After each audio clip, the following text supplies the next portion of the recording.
Assalamualaikum warahmatullahi wabarakatuh. Nama saya Fitri dari Prodi Psikologi Islam C dengan NIM 200103640257. Saya di sini ingin membahas mengenai uji korelasi dengan analisis Carson, Kendalls, dan Sperman. Berikut ini videonya. Jadi pertama-tama itu kita buka aplikasi SPSS-nya dulu. Kita di sini. Kemudian nanti baru kita setelah masuk itu lalu klik ini karena datanya sudah saya simpan. Bisa, nah tampilannya itu seperti ini. Jadi langsung diisi saja ada variabel view. Itu yang diisi adalah variabel IQ dan IPK. Kita klik di sini. Nah, setelah itu bisa ke data view. Nah, jadi di sini langsung saja input datanya mengisi data dari respondennya. IQ ada 12 responden. Saja ditulis di sini. Nah, kemudian setelah itu IPK juga ditulis. Kemudian untuk pengolahan datanya, maka kita bisa klik Analyze, Correlate, kemudian Bivariate. Nah, setelah itu tampak seperti ini dimasukkan kedua variabelnya. Nah, karena kita menggunakan analisis Carson, maka kita centang biru di bagian Carson.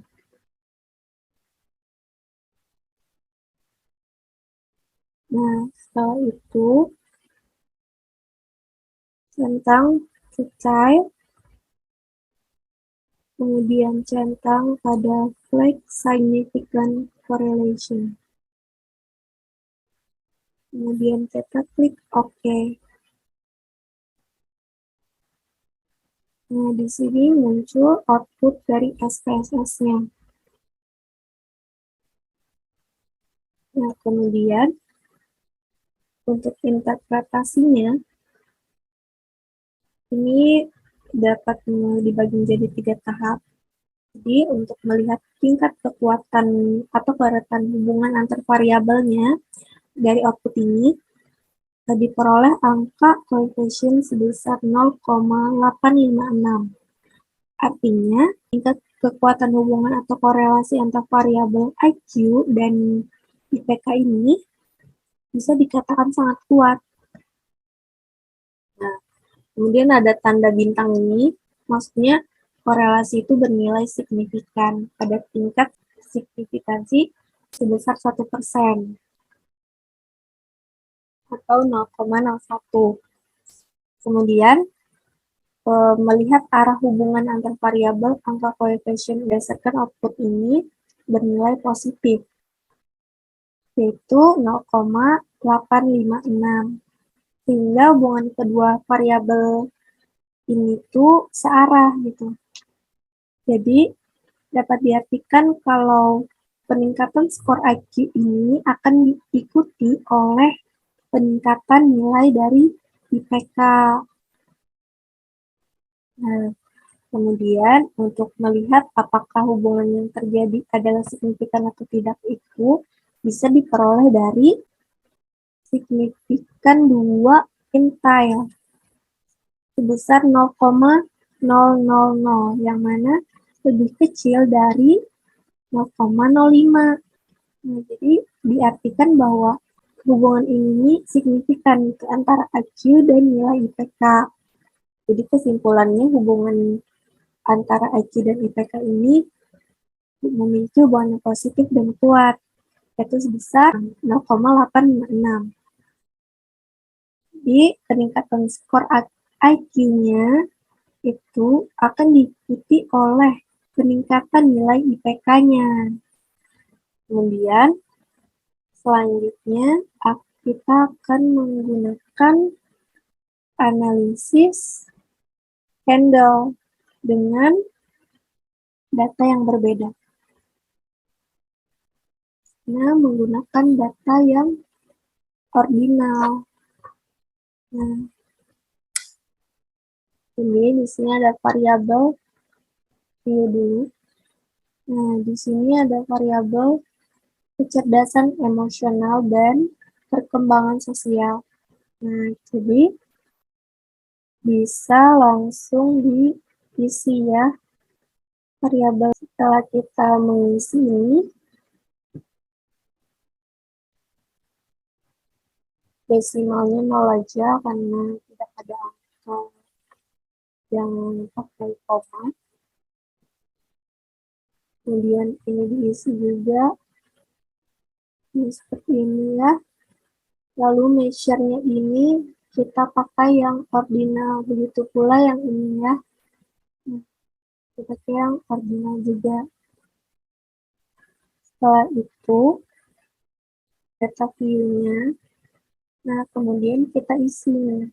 Skor dari responden ini berapa saja di bagian kecerdasan emosionalnya dan perkembangan sosialnya. Langsung saja diisi skornya.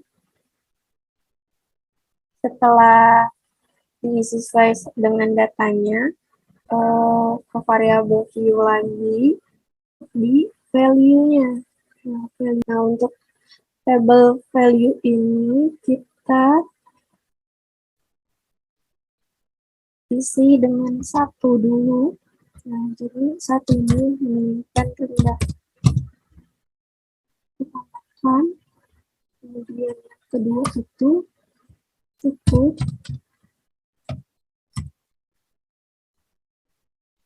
Yang ketiga itu tinggi.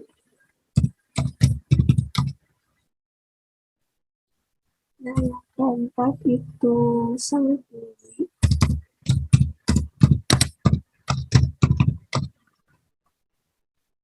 Ya, sampai 4 saja. Jadi kita oke, aman. Ini 1 itu rendah.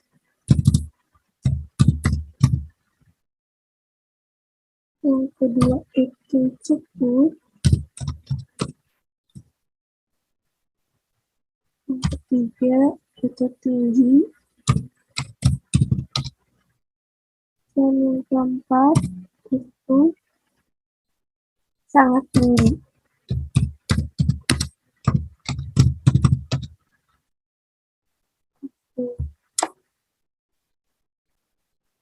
Kita klik data view. Nah, kemudian untuk analisisnya kita klik analyze, lalu correlate, bivariate. Nah, di sini kan sudah ada ya. Jadi kita masukkan variabel keduanya di kotak tersebut. Nah, lalu jika sudah, karena kita ingin menggunakan analisis Candles, Taubi, dan Sperman, jadi kita hilangkan dulu contoh. Kita centang keduanya, yaitu Candles dan Sperman. Setelah itu, ini sudah dicentang juga, kita like significant correlation, kemudian kita oke. Nah, ini adalah outputnya. Jadi, maka interpretasinya itu hasil outputnya ini dari coefficient Kendall dulu. Itu hasil outputnya menunjukkan bahwa nilai coefficient sebesar min 0,120 atau nilai itu mendekati min 1. Nah, artinya hubungan antara kecerdasan emosionalnya tadi dengan perkembangan sosialnya tadi ada ikatan yang erat atau kuat. Nah, karena nilai koefisiennya minus, berarti adanya hubungan yang negatif. Bila kecerdasan emosionalnya itu tinggi, maka perkembangan sosialnya akan rendah. Sebaliknya, bila nilai perkembangan sosialnya itu rendah, maka kecerdasan emosionalnya itu akan tinggi. Nah, kita bisa melihat hubungan kedua variabel ini dengan uji signifikansi. Yang pertama itu kita bisa menentukan hipotesisnya dulu. Hipotesis nol dan hipotesis alternatif. Jadi, hipotesis nolnya itu tidak ada hubungan ya antara kecerdasan emosional dengan perkembangan sosial. Nah, untuk hipotesis alternatifnya ada hubungan antara kecerdasan emosional dengan perkembangan sosial. Nah, untuk interpretasinya itu dari hasil output ini kita dapat mengetahui bahwa nilai signifikansinya itu sebesar 0,506. Jadi, dasar pengambilan signifikansinya itu kan berarti lebih dari 0,05. Jadi, sesuai dengan hipotesis nolnya, bahwa diterima signifikansinya. Nah, sedangkan jika signifikansinya kurang dari 0,05, jadi hipotesis nolnya itu akan ditolak. Jadi kesimpulannya karena nilai signifikansinya ini sebesar 0,516, berarti kan dia lebih besar dari 0,05. Nah, berarti hipotesis nolnya itu diterima gitu. Jadi kesimpulannya itu tidak ada hubungan antara nilai kecerdasan emosional dengan perkembangan sosial. Nah, kemudian output dari Sperman. Hasil outputnya ini kan menunjukkan kalau korelasi Sperman sebesar 0,129. Jadi, nilainya itu mendekati min 1 kan. Nah, jadi itu artinya kalau mendekati min 1 itu hubungan antara kecerdasan emosional dengan perkembangan sosial ini itu erat atau kuat. Jadi nilai koefisien minus ini artinya itu terjadi hubungan yang negatif. Atau bila kecerdasan emosionalnya ini tinggi, maka perkembangan sosialnya juga rendah. Sebaliknya, kalau misalnya perkembangan sosialnya ini tinggi, nah maka kecerdasan emosionalnya yang rendah gitu. Nah, kemudian untuk melihat ke hubungan kedua variabel ini, itu bisa kita menentukan hipotesis nol dan hipotesis alternatifnya. Jadi, hipotesis nolnya itu artinya tidak ada hubungan ya antara nilai kecerdasan emosional dengan perkembangan sosial. Nah, untuk hipotesis alternatif itu adanya hubungan antara kecerdasan emosional dengan perkembangan sosial. Nah, untuk interpretasinya dari hasil output ini, maka dapat diketahui bahwa nilai signifikansinya itu sebesar 0,589. Jadi, untuk dasar pengambilan keputusannya itu tadi kan signifikansi lebih dari 0,05 itu untuk nolnya itu kan diterima kalau lebih dari 0,05. Nah, tapi jika signifikansinya kurang dari 0,05, maka hipotesis nolnya itu ditolak. Di kesimpulannya untuk ini, signifikansinya itu kan sebesar 0,589. Nah, itu artinya lebih besar dari 0,05. Jadi hipotesis nolnya itu diterima.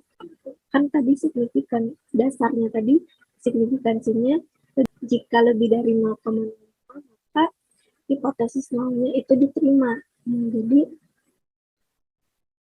karena ini hasilnya 0,589 berarti lebih besar dong dari 0,05.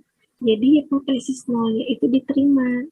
Nah, jadi tidak ada hubungan antara nilai kecerdasan emosional dengan perkembangan sosial. Sekian dari saya. Mohon maaf jika terdapat kesalahan ataupun kekurangan. Terima kasih.